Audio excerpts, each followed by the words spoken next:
warahmatullahi wabarakatuh. Perkenalkan, nama saya Dita Nuria Ningrum. Saya dari kelas 3A Imunologi. Saya akan menjelaskan tentang apa itu antibodi monoklonal dan antibodi poliklonal, beserta khasiatnya untuk pandemi COVID-19 saat ini.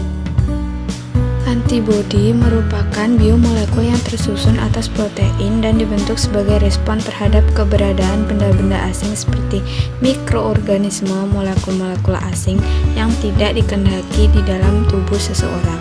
Benda-benda asing itu disebut antigen. Antibodi digunakan untuk menetralkan atau menghancurkan antigen yang masuk ke dalam tubuh seseorang. Antibodi sendiri dibagi menjadi dua, yaitu antibodi monoklonal dan poliklonal. Antibodi monoklonal yaitu antibodi yang hanya dapat bereaksi terhadap satu epitop. Biasanya diperoleh dengan cara membuat klon sel hibrid sehingga akan tersekresi antibodi yang homogen. Tahapan-tahapan pembentukan antibodi monoklonal yaitu yang pertama, imunisasi mencit dengan antigen yang akan dibuat antibodi monoklonalnya. Yang kedua, lipa mencit diambil dan dibuat suspensi termasuk sel B yang mengandung antibodi terhadap antigen yang disuntikan. Ketiga, fusi sel limpa dengan sel mieloma. Yang keempat, seleksi sel dengan membiarkan sel dalam media selektif, di mana hanya sel hibrid saja yang dapat tumbuh. Kelima, sel hibrid berproliferasi membentuk klon yang disebut hibridoma. Keenam, seleksi sel hibridoma unggul yang menghasilkan antibodi monoklonal. Aplikasi antibodi monoklonal sendiri yaitu induksi imunisasi pasif, diagnostik imaging, diagnostik molekuler, monitoring terapi obat, terapi kanker, dan terapi COVID-19.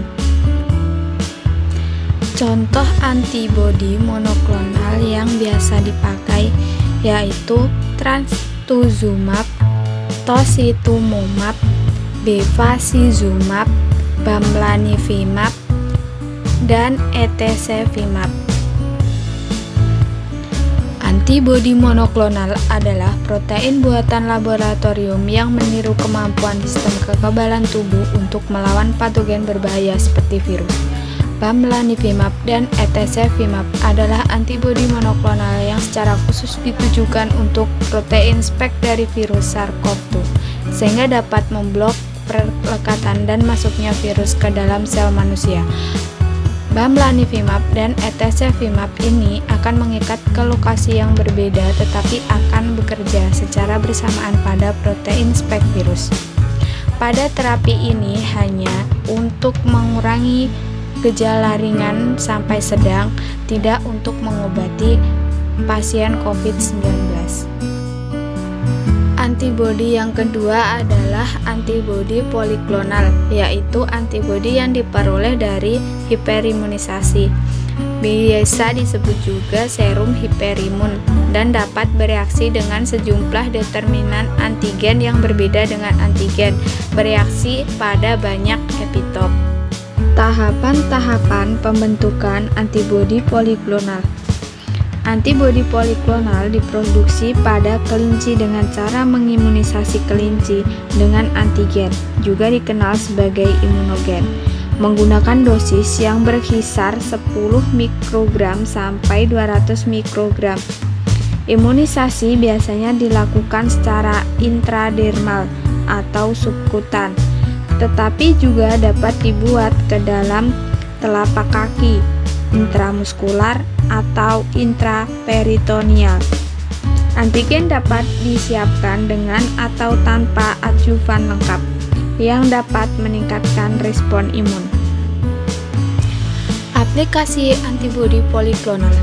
Dalam pengobatan, penggunaan paling umum antibodi poliklonal adalah pemberian kekebalan pasif terhadap penyakit tertentu. Penggunaan medis lain untuk antiserum adalah sebagai antitoksin atau antivenin. Dan pada kasus COVID-19 digunakan sebagai terapi plasma kovalens.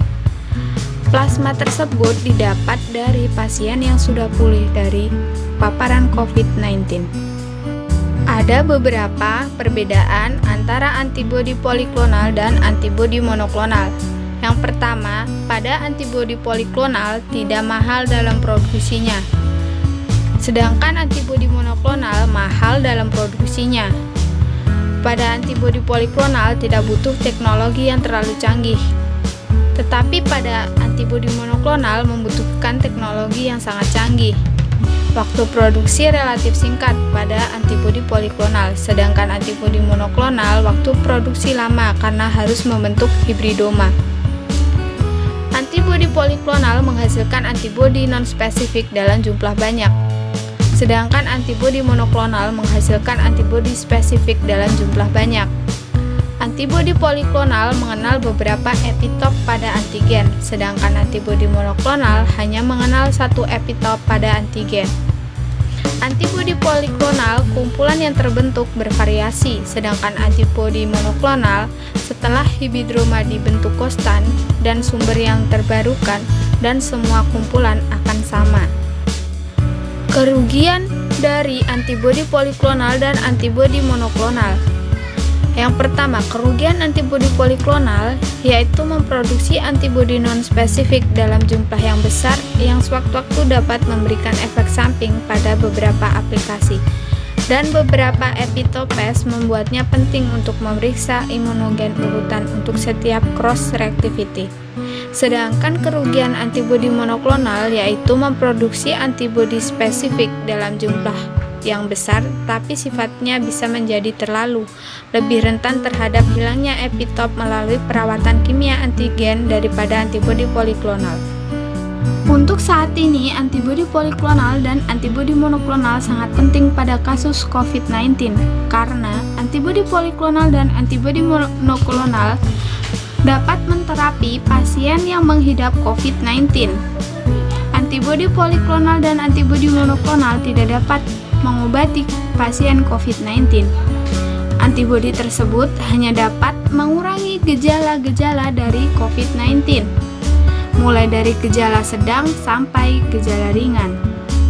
Sekian pemaparan materi dari saya. Jika ada salah katanya, saya mohon maaf. Wassalamualaikum warahmatullahi wabarakatuh.